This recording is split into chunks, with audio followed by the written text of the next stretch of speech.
It's time to hit the road. Hop into the little red car and get ready to discover the history and culture of New York through its tapestry of rich musical traditions. We'll explore and celebrate many of the cultures that make New York one of the most diverse and greatest cities in the world.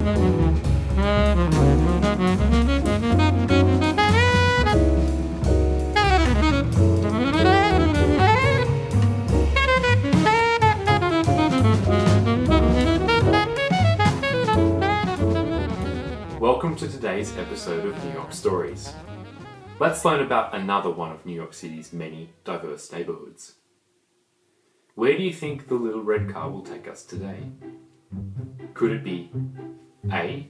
Jackson Heights, B. Bed-Stuy, or C.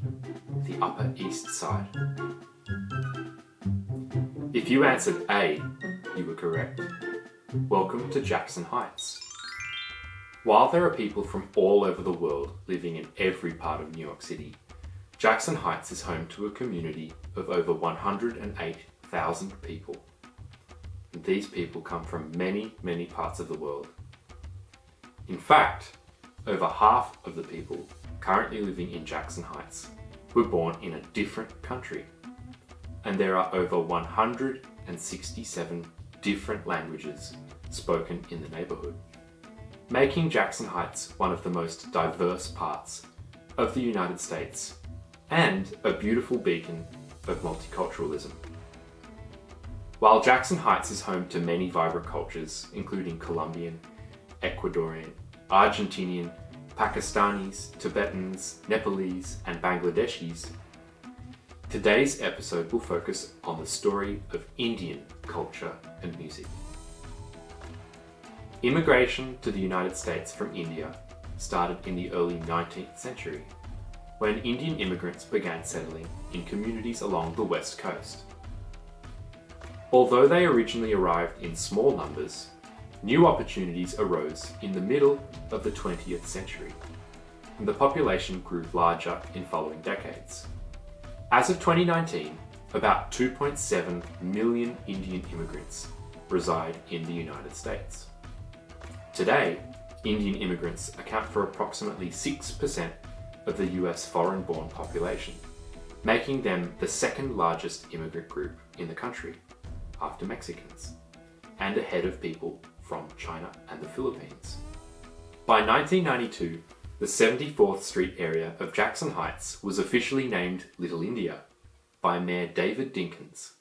What prompts the massive migration of people from Asia to global areas such as Jackson Heights include the abundance of restaurants that serve Indian foods, advertisements in languages other than English, and the strong sense of community.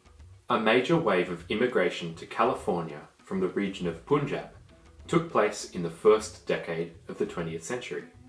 Another significant wave followed in the 1950s, which mainly included students and professionals. With the technology boom of the 1990s, the largest influx of Indian immigrants arrived between 1995 and 2000. On January 20th, 2021, Kamala Harris became the first woman, first African American, and first South Asian person to become Vice President of the United States. You may remember a few episodes ago, we learned about a type of flute from another country in Asia. Do you remember the name of this type of flute? If you said Dizi, you would be correct. It comes from China. Well, today we're going to look at another type of flute from Asia.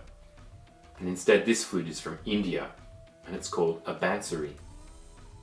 Much like the Dizi, it's made from bamboo, and has a hole for the musician to blow air across, and holes to be covered and uncovered by the fingers.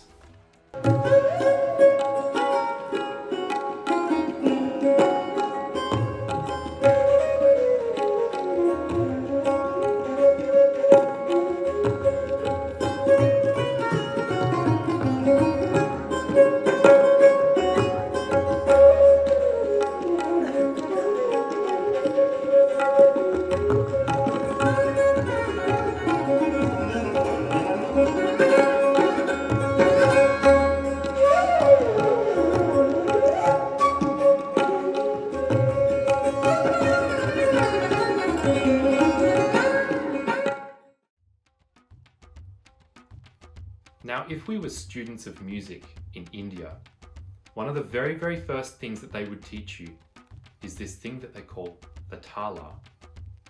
And the Tala is all about patterns. Now, if you look around the room, you might find some patterns on the wall, or maybe in your textbook or your exercise book. Maybe your shirt has a pattern. Maybe the laces on your shoes form a pattern too. Well, just like how we can see patterns, we can also hear them. So today's activity is experimenting with creating musical patterns, using a sort of musical game that is based on the Tala. It goes like this. Whenever I say the number 1, I'd like you to clap. So if I say 1, 1, 1, 1, you would join in with me. 1, 1, 1, 1, 1, 1, 1, 1. That's pretty easy, right? Okay, let's make it slightly harder.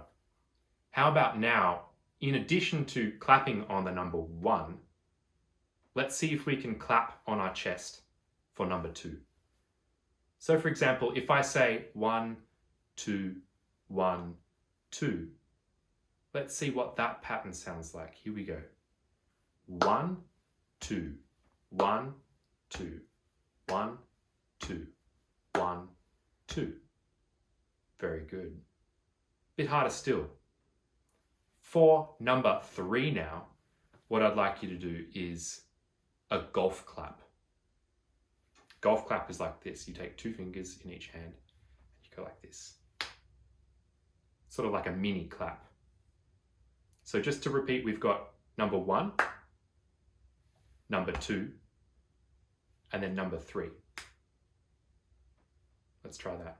I'm going to go in order. Here we go. 1, 2, 3.